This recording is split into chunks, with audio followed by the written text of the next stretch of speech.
Hello student, welcome to the life tor ji. कैसे हैं आप लोग? ठीक है।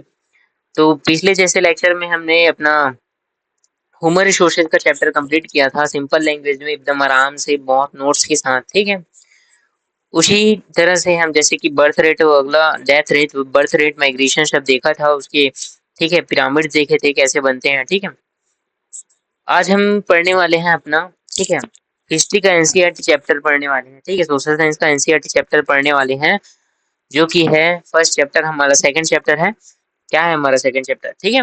Reshaping of Indian political map. ठीक है। उसी को हम देखने वाले हैं कि हमारा जो इंडिया का मैप है वो कैसे चेंज हुआ। ठीक है। चेंज हुआ उसमें क्या क्या बदलाव आए। ठीक है। जैसे कि हमने सुना है ना कि हम हमारे ऊपर अंग्रेजों ने रूल किया। अंग्रेज से पहले कोई और थे, उससे पहले कोई और थे। बहुत सारे राजा महाराजा थे। ठीक है। किंग थे, किंगडम थी। ठीक है। जो किंग थे वो किंगडम पर रूल किया करते थे। ठीक है। तो उसी को हम देखने वाले हैं कि कौन कौन आए, कौन कौन गए, कौन कौन ने रूल किया। ठीक है। तो हम चलो स्टार्ट करते हैं नोट्स वगैरह बुक वगैरह में। ठीक है। आप मैं अंडरलाइन करते जाना या फिर नोट करते जाना। ठीक है। मैं इंपॉर्टेंट इंपॉर्टेंट जो बताऊंगा उसको। ठीक है। तो हम सबसे पहले हम देख लेते हैं कि हम मेडिवल पीरियड देखते हैं। ठीक है। The period covered in this chapter and the next chapter. ठीक है। जो इस चैप्टर में और नेक्स्ट चैप्टर में हम कवर करने वाले हैं वो होगा हमारा मेडिवल पीरियड। ठीक है। मध्यकाल। हिंदी के लिए मध्यकाल, इंग्लिश के लिए मेडिवल पीरियड। अब मेडिवल पीरियड है क्या सर? मेडिवल पीरियड जैसे कि आपको मेडिवल यानी कि बीच का जैसे समझ आ रहा है। मेडिवल शब्द से मध्य शब्द से ही वर्ड से ही आपको बीच का ऐसा समझ आ रहा है कि कोई ना कुछ चीज बीच का है। ठीक है। तो बोला गया है कि रोमन साम्राज्य का पतन यानी कि रोमन जो अंपायर था उसका फॉल। और ठीक है। और जो अम, और नई जो रिनेसेंस हुआ। ठीक है। उसके बीच का जो समय है यानी कि 5th सेंचुरी से हमारी 14 टू 16 सेंचुरी के बीच का जो पीरियड है उसे मिडिवल पीरियड कहते हैं। ठीक है। अब एक्चुअल मिडिवल पीरियड कहाँ से कहाँ तक है उसको देख लेते हैं। ठीक है। मिडिवल पीरियड जो इस चैप्टर में पढ़ेंगे हम 11th सेंचुरी से 17th सेंचुरी। तो हमें याद रखना है कि 11th सेंचुरी से 11th सेंचुरी टू कितना 17th सेंचुरी हमारा मेडिवल पीरियड है। ठीक है। ये हमें याद रखना है मेडिवल पीरियड के रूप में। ठीक है। अब देखते हैं कि मेडिवल मेडिवल पीरियड में होता क्या है कि बहुत सारे राजा यानी कि दूसरे कंट्री से राजा आकर, दूसरी कंट्री से लोग आकर इंडिया में लूटपाट करते हैं, वहाँ रूल करने लगते हैं। ठीक है। वहाँ बस जाते हैं। ठीक है। फिर उनका एम्पायर बन जाता है। ठीक है। फिर वो एम्पायर को ठीक है एक्सपेंड भी करते हैं। ठीक। उसी को हम देखने वाले हैं। ठीक है। तो हम देखो यहाँ 1206 में दिल्ली सल्तनत, फिर खिलजी वंश, मुगल साम्राज्य, अकबर का जैसे कि अकबर आपने टीवी सीरियल में देखा होगा ना, अकबर बीरबल की कहानी। ठीक है। औरंगजेब की मृत्यु जैसे 1707 में औरंगजेब अपनी छावा मूवी देखा होगा जिसमें छावा यानी कि विकी कौशल जो बनता है ना छावा मूवी में उसे कौन मारता है? ठीक है। औरंगजेब के द्वारा ही मरवा दिया जाता है ना, जैसे उसकी आंख निकाल दिए जाते हैं। ठीक है। जीभ काट दिया जाता है। ठीक है। नाखून निकाल दिए जाते हैं। ठीक है। उसी को पढ़ने वाले हैं। ठीक है। कुछ स्पेलिंग मिस्टेक्स होती है, जैसे कि मिस्टेक्स नहीं स्पेलिंग मिसमैच होती है। जैसे कि हम पर्शियन लैंग्वेज देखो यहाँ बोला है कि because of difficulty in transcription the Persian script into the Roman script. ठीक है। रोमन स्क्रिप्ट में ट्रांसफर करने के लिए पर्शियन स्क्रिप्ट का जो यूज किया जाता था, पर्शियन स्क्रिप्ट में खिलजी यूज किया जाता था। ठीक है। वही ठीक है रोमन स्क्रिप्ट में उसे खिलजी बोलते थे। स्पेलिंग क्या होता था, यहाँ ए लगता था, यहाँ आई लगता था। तो स्पेलिंग थोड़ा मिसमैच होता था, लेकिन उसका जो नाम है जैसे खिलजी, तो वो एक ही इंसान है। ठीक है। एक ही डायनेस्टी है। ठीक है। बस उसको इंग्लिश में पर्शियन लैंग्वेज में के इंग्लिश में वर्ड कोई वर्ड अलग हो जाता था और रोमन में कहीं वर्ड अलग हो जाता है। जैसे कि मुगल को देखो, मुगल को पर्शियन में ठीक है MUGSUL लिखा जाता था। ठीक है। वही पर रोमन्स में MOGSUL लिखा जाता था। बस यही है और कुछ नहीं। तो हमें फर्स्ट जो स्लाइड है उसे क्या याद करना है कि हमारा जो मेडिवल पीरियड है वो 11th टू 17 सेंचुरी है, बस ये याद रखना है हमें। ठीक है। रोमन स्क्रिप्ट तो पर्शियन स्क्रिप्ट तो रोमन स्क्रिप्ट में ट्रांसफर करते समय या ट्रांसक्रिप्ट करते समय बदलते समय, जैसे कि हम इंग्लिश को हिंदी में ट्रांसफर करते हैं ना, ये हिंदी को इंग्लिश में ट्रांसफर करते हैं, उसी तरह पर्शियन लैंग्वेज को रोमन लैंग्वेज में ट्रांसफर करने के लिए ट्रांसफर करते टाइम कुछ मिसमैच हो जाते थे वर्ड। ठीक है। लेकिन उसका मीनिंग सेम होता था। ठीक है। अब देखते हैं कि beginning of a new era in India 11th century से हम स्टार्ट करेंगे, यानी कि यहाँ से हो जाता है हमारा स्टार्ट कौन सा, मेडिवल पीरियड। ठीक है, मेडिवल पीरियड कब से स्टार्ट हुआ बताया मैंने, 11th सेंचुरी से ना। देखो तो क्या बोला गया, as a new era in India generally began in the early of 11th century. 11th century से मेडिवल पीरियड स्टार्ट होता है, उसी को बोला गया है कि एक न्यू जनरी स्टार्ट हो जाती है। ठीक है, invasion from the beyond the Hindu Kush mountain, ठीक है, रीशेप्ड इंडियन पॉलिटिकल मैप। बोला गया है कि जो हमारे हिमालय है ना, जम्मू कश्मीर वगैरह, ठीक है, इधर हिमालय हिमालय पर्वत है ना, तो उसके पीछे की तरफ से, ठीक है, कई लोग आते थे, इंडिया में आते थे, इंडिया के लोगों के साथ लूटपाट करते थे, वहां के लोगों को, ठीक है, क्या वहां के लोगों पर अटैक करते थे और वहां रूल करने लगते थे, उसी को बताया गया है। जैसे कि देखो ये मुगल्स आ रहे हैं, ठीक है, बोला गया है कि India has been such war, ठीक है, वॉरफेयर earlier, बट द, ठीक है, repeated invasion from outside Indian subcontinent during this period were unprecedented. यानी कि बोला गया कि इससे पहले भी कई वॉर होते थे, कई लड़ाइयां होती थी इंडिया में, लेकिन, ठीक है, जो अभी 11th सेंचुरी के बाद मेडिवल पीरियड में, ठीक है, लगातार मुगलों ने, ठीक है, अफगानों ने, तर्किस ने, ठीक है, आक्रमण करते गए, अटैक करते गए, ठीक है, मतलब इस पीरियड में 11th सेंचुरी के बाद ज़्यादा हो गया उनको, उनका आना-जाना, उनका वॉर करना, ठीक है? ये ज़्यादा हो गया, ठीक है? इनमें से कौन से थे, कौन-कौन से थे? पहला टर्किश थे, दूसरा अफ़गानी लोग थे, ठीक है? तो ये याद रखना है, हमें टर्की लोग आए, अफ़गानीज़ लोग आए, ठीक है?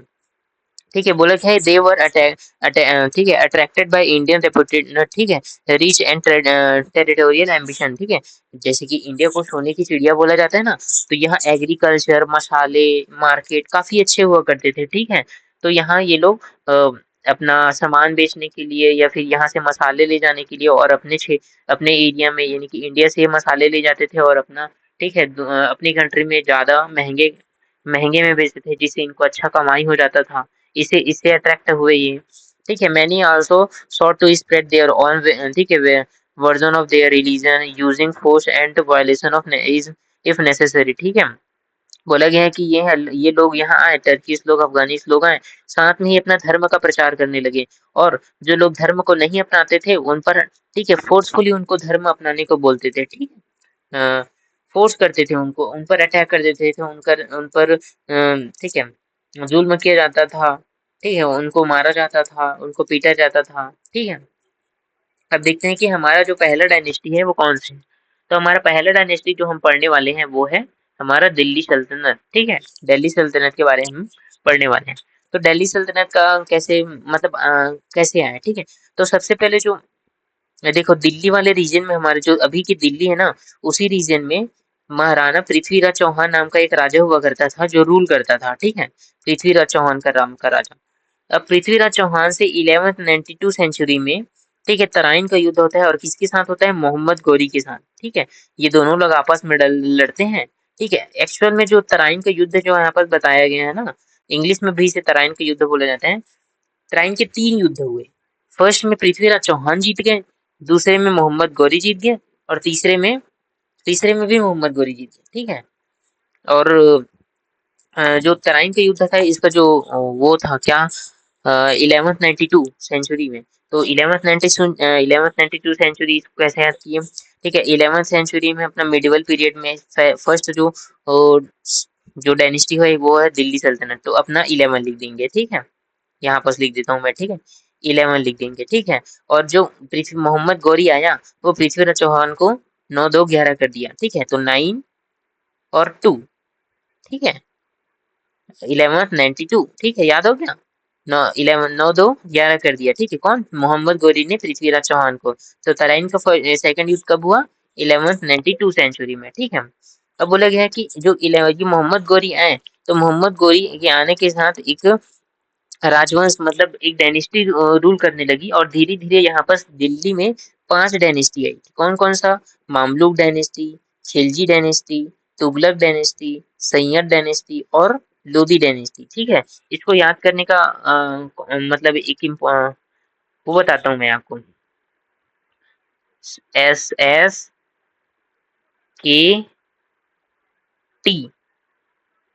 हो गया, सख्त, SKT सख्त, सा, SA सा, ठीक है, एल, ठीक है, सख्त सा। अब इसको कैसे याद करना है, देखो, सख्त सा लौंडा, ठीक है। आपको ये ऐसे याद करना है, ठीक है। सीरियस मत लेना, ये एक ट्रिक है याद करने के। दिल्ली सल्तनत के जो 5 जो अंपायर है ना, जो डायनेस्टी में जिन 5 लोगों ने, 5 जो फॉरेनर्स हैं, उन्होंने जो ये रूल किया ना इंडिया में, दिल्ली में, उसकी ये ट्रिक है, ठीक है। सख्त सा लौंडा, सख्त सा मतलब, ठीक है, ठीक है। Sorry, sorry for this. Syed, इधर सैयद डायनेस्टी, इधर लोधी डायनेस्टी, ठीक है। और इधर ये पीछे तुगलक डायनेस्टी, ठीक है। ये अपना 3 याद हो गया इधर। सख्त सलौंडा से सैयद लोधी और ये तुगलक वंश, ठीक है। और के से खिलजी वंश। और एस से सबसे पहले आपको मामलुक डायनेस्टी याद कर लेना है, ठीक है। मामलुक डायनेस्टी या स्लेव डायनेस्टी से बोला जाता है, इसलिए ये स्लेव डायनेस्टी या फिर इसे मामलुक डायनेस्टी बोलते हैं। और के से खिलजी वंश, ठीक है। और टी से अपना तुगलक वंश। एस से कौन सा, सैयद वंश। और एल से लोधी वंश, यानी कि अपना क्या, सख्त सलौंडे से पूरा अपना 5वां डायनेस्टी याद हो गया,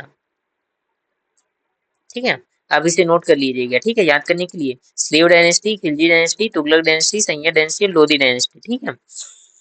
अब क्या बोला गया है कि also the part of the northern India come under the Delhi Sultanate, neighbour kingdom like the eastern Ganga in the east and the Hoysala in the south, ठीक है, रेसिस्टेड टू इट्स एक्सपेंशन, ठीक है। बोला गया है कि जो पूर्व में इधर जो गंगा नदी था, जो इधर गंगा नदी उत्तर प्रदेश वाला, ये उत्तर प्रदेश बिहार वाले रीजन में है ना, तो इधर ठीक है, इधर कौन से डायनेस्टी हुआ करते थे, ठीक है। इधर एक डायनेस्टी हुआ करती थी होयसाल, ठीक है। इधर होयसाल डायनेस्टी हुआ करती, ठीक है।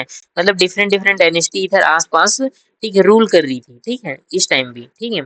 ठीक है, this kingdom also emerged as a thriving centre and art culture and administration, ठीक है। जो ये जो दिल्ली सल्तनत है ना, वो अपने आर्ट एंड कल्चर के लिए, अपने एडमिनिस्ट्रेशन के लिए भी जानी जाती, ठीक है। इसमें बहुत सारे डीप हैं जो आपको याद नहीं करने हैं, ठीक है। वो आपको जब आप बड़े हो जाओगे ना, तब आपको याद करने हैं। आपको बस ये याद करना है कि दिल्ली सल्तनत आया 11वीं सेंचुरी में। तराइन का युद्ध हुआ मोहम्मद गौरी के साथ। मोहम्मद गौरी कहाँ थे, दिल्ली के आसपास रूल करते थे, ठीक है। कौन से south and north and west, west part of India में जो मोहम्मद पृथ्वीराज चौहान था, वो रूल करते थे। तराइन का युद्ध 1192 सेंचुरी में हुआ। उसे कैसे याद किए हमें, 9-2-11 कर दिया मोहम्मद गौरी ने, किसे, पृथ्वीराज चौहान को। तो 9-2-11 यानी कि 11th-19th सेंचुरी में ये तराइन का सेकंड युद्ध होता है, ठीक है। इसकी 5 जो डायनेस्टी होती है, उसको सख्त सा लौंडा से हमें याद किया, ठीक है। Slave dynasty, Khilji dynasty, Tughlaq dynasty, Sayyid dynasty और लोधी डायनेस्टी, ठीक है। और इस रीजन में भी, और जो अपने गंगा वाली रीजन है, उसमें भी होयसाल नाम का एक होयसाल है, ठीक है। एक डायनेस्टी थी, वो रूल करती थी, ठीक है। इसके बाद हम जो विजयनगर एम्पायर, ये सब अभी देखेंगे, ठीक है। यही आसपास रूल करती थी, ठीक है।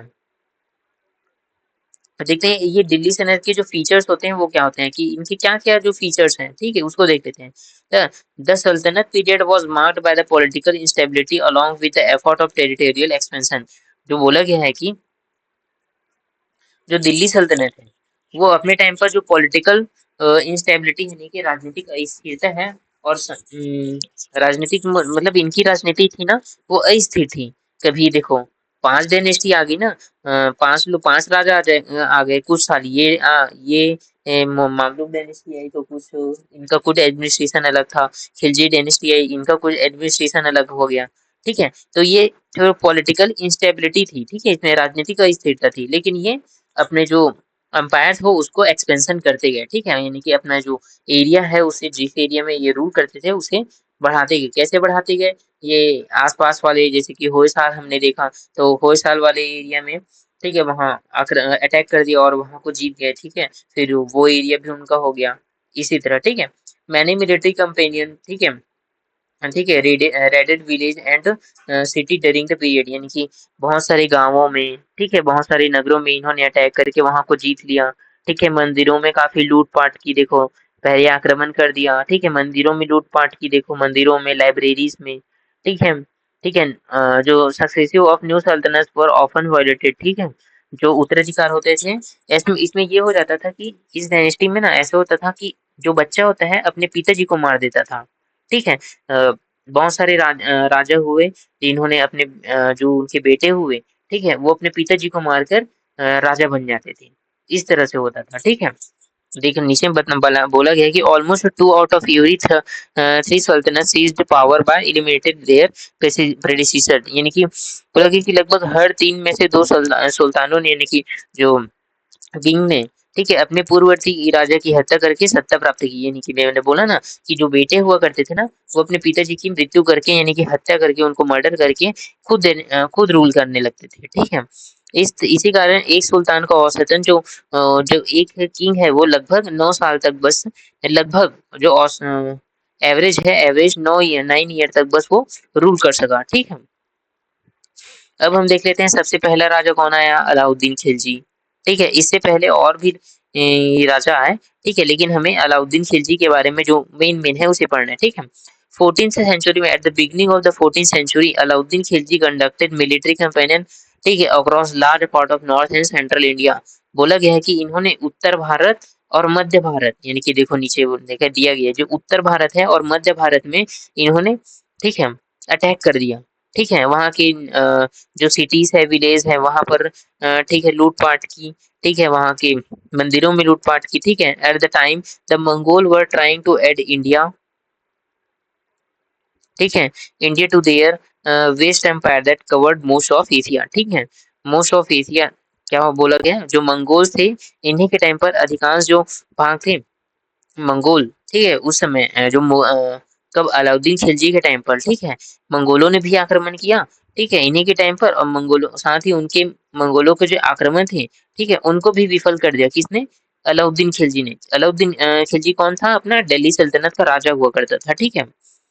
जो 14th सेंचुरी है, at the beginning of the 14th century Alauddin Khilji conducted military campaign at the large, यही बोला गया है कि इन्होंने जो north and central part of India में, ठीक है, गए और युद्ध किया, वहां के लोगों को पर अटैक किया, वहां के एरिया को जीता, वहां नगरों में, ठीक है, सिटीज में, विलेज में, ठीक है, लूटपाट की, मंदिरों में लूटपाट की। उनका एक अच्छा, ठीक है, सैनिक हुआ करता था मलिक काफूर, ठीक है, अलाउद्दीन खिलजी के दास सेनापति, यानी कि स्लेव स्लेव हुआ करता था, ठीक है। ये मलुक काफिर किसका, अलाउद्दीन खिलजी का स्लेव हुआ करता था, ये आपको याद रखना है, ठीक है। उन्होंने ठीक है, कई राज्यों को लूटा और वहां की जो संपत्ति थी या वहां के जो वेल्थ थे उसको क्या कर लिया, प्लंडरिंग कर लिया, ठीक है। किसने, मलिक काफूर ने। और किसका ये स्लेव हुआ करता था, ये अलाउद्दीन खिलजी का, ठीक है। देखो उसने बताया गया, he also attack the Hindu central such as the Shri कौन सा, श्रीरंगम, मदुरई, चिदम्बरम और, ठीक है, पॉसिबली रामेश्वरम में भी इन्होंने लूट किया। तो आपको याद रखना है, श्रीरंगम है, मदुरई है, चिदम्बरम है, ठीक है, रामेश्वरम में है। इन सभी मंदिरों में किसने लूट कर दी, मलिक काफूर ने लूट कर दी, ठीक है। तो हमने आज क्या पढ़ा कि हमारा मेडिवल पीरियड क्या होता है, 11th to 17th सेंचुरी, ठीक है। कुछ हमने इंडिया में नई बिगनिंग का देखा, तो कैसे ये हिंदू कुश पर्वत के उधर से आए, कौन कौन है, टर्कीस आए, अफगानीस है, ठीक है। तो हमारा पहला डायनेस्टी क्या हो गया, दिल्ली सल्तनत हो गया। 1192 सेंचुरी में तराइन का युद्ध होता है, पृथ्वीराज चौहान को हरा देते हैं, कौन, मोहम्मद गौरी जी हरा देते हैं, ठीक है। 5 डायनेस्टी लोग रूल करते हैं, 5 फॉरेन डायनेस्टी आती है, कौन सा, सप्त सलोंडा, slave dynasty, Khilji dynasty, Tughlaq dynasty, Sayyid dynasty, Lodhi dynasty, ठीक है। और दिल्ली सल्तनत की जो विशेषताएं भी हमने, यानी कि फीचर्स भी पढ़ लिए, ये लोग आते थे, लूट पाट कर देते थे, अपने पिताजी को मारकर, ठीक है, खुद ठीक है, राजगद्दी में बैठ जाते, ठीक ठीक है। अलाउद्दीन खिलजी के बड़े बड़े उसका स्लेव था मलिक काफूर, ठीक है। तो नेक्स्ट हम पढ़ने वाले हैं नेक्स्ट लेक्चर में। अगर आपको सिंपल लैंग्वेज में समझ आया तो चैनल को लाइक एंड सब्सक्राइब जरूर कीजिएगा, ठीक है। मिलते हैं नेक्स्ट लेक्चर में।